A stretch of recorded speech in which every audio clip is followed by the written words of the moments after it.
Meus amados irmãos, ele não chegou para os fariseus e disse: que bom que vocês vão para o inferno. Não, ele não chegou para os fariseus e falou: ah, que bom, vocês vão para o inferno. Não, ele não foi grosseiro assim, mas ele falou: arrependam-se e creiam em Cristo, senão o caminho não é bom, é inferno. Ele abriu a opção, ele simplesmente acusou? Não, ele declarou a verdade com compaixão, dizendo: existe uma saída.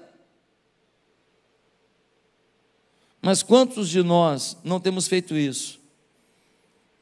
João era firme na pregação do Evangelho. Isso não quer dizer que não era amoroso e que não era carinhoso, não.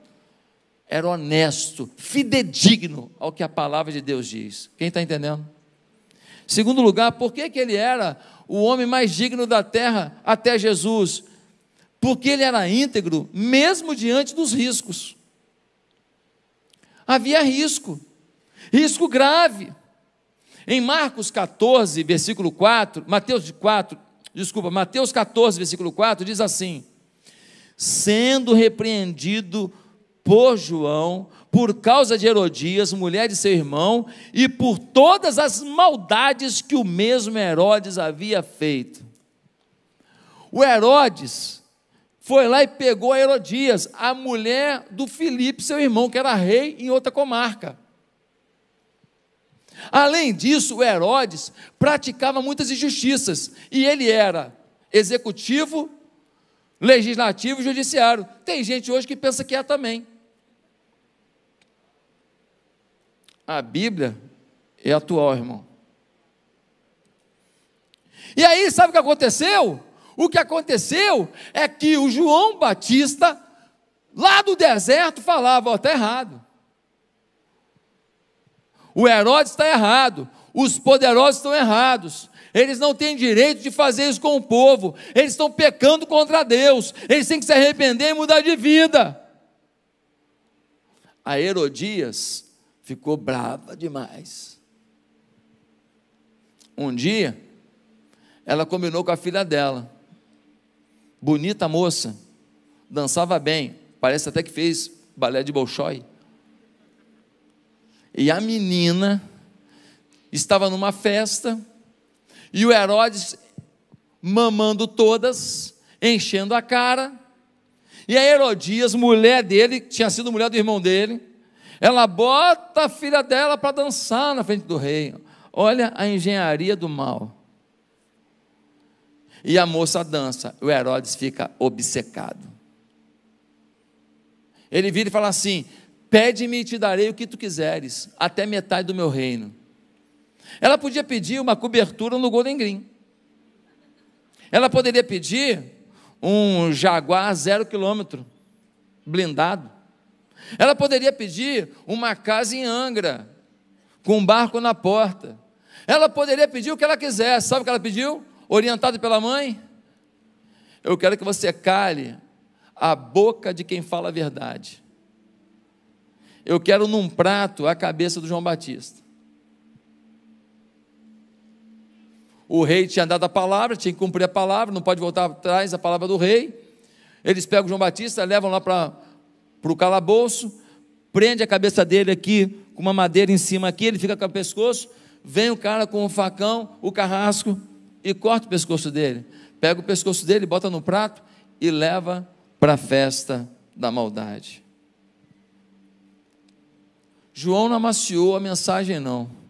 João denunciou os desmandos dos governos, anunciou os desmandos dos poderosos, anunciou as infrações, as injustiças daqueles que prejudicavam a paz no meio do povo. Mas hoje, quando a gente faz qualquer postagem na nossa rede social, aparece alguém lá para dizer assim: fala de Jesus, pastor, não fala de política não. Política? Isso é política? Quando a gente fala contra isso, eu estou falando, sabe de quem? Eu estou falando do moleque que vai para a escola e a única merenda que ele tem para comer no dia é aquela. Tem a ver com você ou não? Quando eu estou falando disso, sabe de quem que eu estou falando? Eu estou falando daquela senhora, aquela que você já encontrou, aquela senhora meio gordinha, cabelo branquinho, idade para ser sua avó ou bisavó, com uma perna inchada, cheio de pano enrolado na perna. Você já viu essa cena, sim ou não? Com aquela ferida de todo tamanho, que não cicatriza, e ela enrola uma faixa, e não tem um antibiótico para ela no posto de saúde, porque alguém roubou o dinheiro. Tem a ver contigo ou não? Se não tem, tudo bem. Quando eu falo disso, eu estou falando daquele trabalhador que não conseguiu emprego, e que foi lá e comprou uns biscoitos, e botou numa barraquinha, para tentar levar um arrozinho, um feijãozinho para casa. E vem alguém e toma tudo dele. E pega aquele material e leva, sabe lá Deus para onde. E ele não consegue nem reaver o que daria para ele a chance de levar uma lata de leite em pó para o seu filho. Tem a ver com você? Ah, não tem não? Então essa mensagem não é para você não. Essa mensagem é para quem tem um pouco de percepção que nós somos ricos. Nós somos milionários, a gente que come todo dia, 3 vezes por dia, você é milionário. Você que escolhe roupa, você escolhe a roupa que você vai vir para o culto, você é milionário. Você que escolhe o que vai comer amanhã, você é milionário. Não é a realidade de 50 milhões de brasileiros, não. João Batista era íntegro, apesar dos riscos. E você, que risco corre? Pela verdade, pela justiça e pela palavra de Deus. João Batista não estava nem aí se ele ia perder seguidor. Ele não estava nem aí se ele ia perder gente no canal de YouTube dele. Ele não estava nem aí se gente ia parar de falar com ele. Ele não estava nem aí se iam chamar ele de fundamentalista, ou de nazista, ou de genocida. Ele tinha compromisso com Deus, e não com um discurso proliferado pelo mal. Em último lugar, sabe por que João Batista era o cara mais íntegro da terra até Jesus? Porque sua fidelidade a Jesus não estava à venda.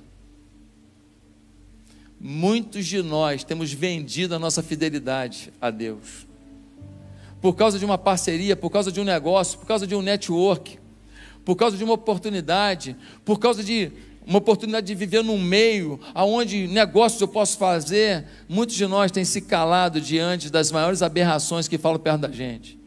E a aberração que fere o nosso ouvido hoje, ela amanhã já não fere tanto, depois de amanhã menos ainda, e vai chegar um dia que você repete o discurso que você ouviu, e que um dia o Espírito Santo disse para você: sai que é laço. Olha o que diz João 3, versículo 26. É lindo esse texto. É lindo esse texto. Se você quiser abrir, você pode abrir. Não sei se vai botar na tela ali. João 3, versículo 26. Olha isso, gente. Diz assim: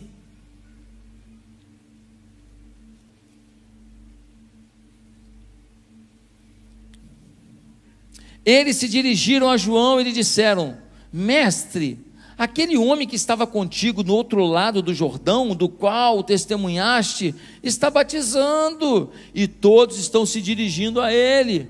A isso João respondeu: uma pessoa só pode receber o que lhe é dado dos céus.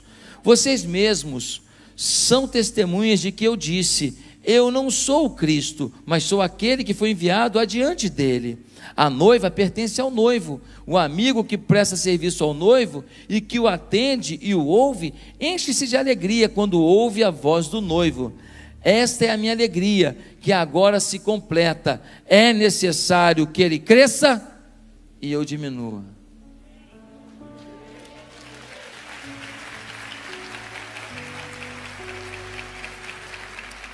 Foram até João e disseram: João, lembra daquela galera que vinha te ouvir no culto aqui do deserto? Lembro, pois é, estão lá com Jesus, hein? Estão lá e estão sendo batizados por ele, pelo grupo dele, pela equipe dele lá. Você está perdendo visibilidade, você está perdendo audiência, você está perdendo seguidor. O João Batista falou: gente, eu nunca falei que eu era o Messias, eu vim aqui preparar o caminho. E o mais legal é ver que isso está acontecendo. E para encerrar a conversa, importa que ele cresça e que eu diminua. O João Batista não deu desculpa falando: pois é, cumpri meu papel, preparei o caminho direitinho, eu sou o cara, fiz uma gestão de comunicação, de marketing digital incrível, eu sei fazer isso. Agora Jesus, espero que ele cite meu nome, afinal de contas fui eu que fiz. Não, esse não é João Batista. Ele fala: cara, eu quero que ele seja conhecido, se todo mundo me esquecer não tem problema não, importa que ele cresça ou diminua. Eu não quero que apareça quem eu sou, mas eu quero que apareça quem ele é. Eu não quero que apareça o que eu fiz, mas eu quero que apareça o que ele quer fazer: salvar a humanidade. Se tem um porém, é esse: a integridade não é tão valorizada assim nesse mundo corrompido.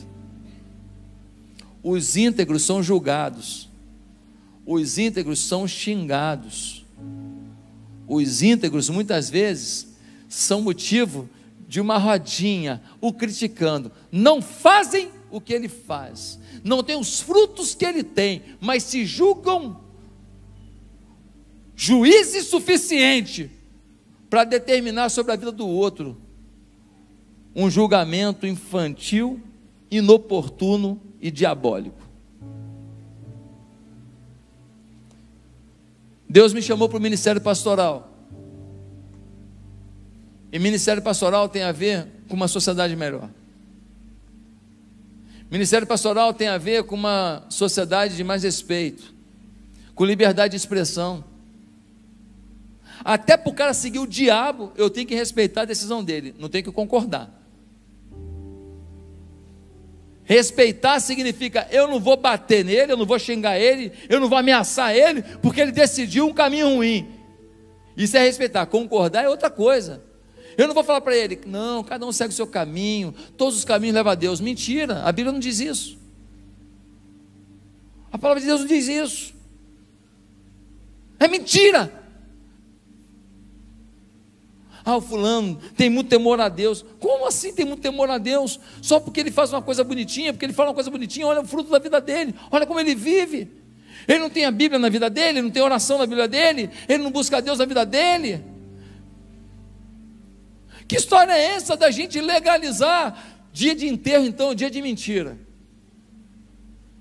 Pensa num dia de mentira: este que jaz no túmulo deixa uma grande lição de vida. Que lição? Não buscava Deus, vivia para dinheiro, não tinha tempo para nada, não se preocupou com ninguém, foi membro de igreja, nem dízimo entregava, porque achava mais bonito reter do que dar, quando a Bíblia disse que melhor coisa é dar do que receber. Ninguém se batizou na igreja fruto da vida dele. Ninguém, ele nunca trouxe ninguém para o reino de Deus, nunca. Mas nesse dia recebe uma homenagem. Mentira. Só manterá a integridade diante da possibilidade das perdas quem crer profundamente que a integridade não garante o que queremos, mas garante o que Deus quer para nós.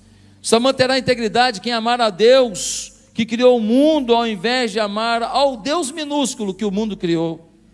Só manterá a integridade quem conhecer a Jesus como Senhor e decidir agradá-lo antes de se agradar. A integridade não pode ser garantida pela força do homem. O homem é humano e suscetível ao erro. A integridade deve ser o resultado da santidade, pela convivência devocional constante e prazerosa com o Salvador.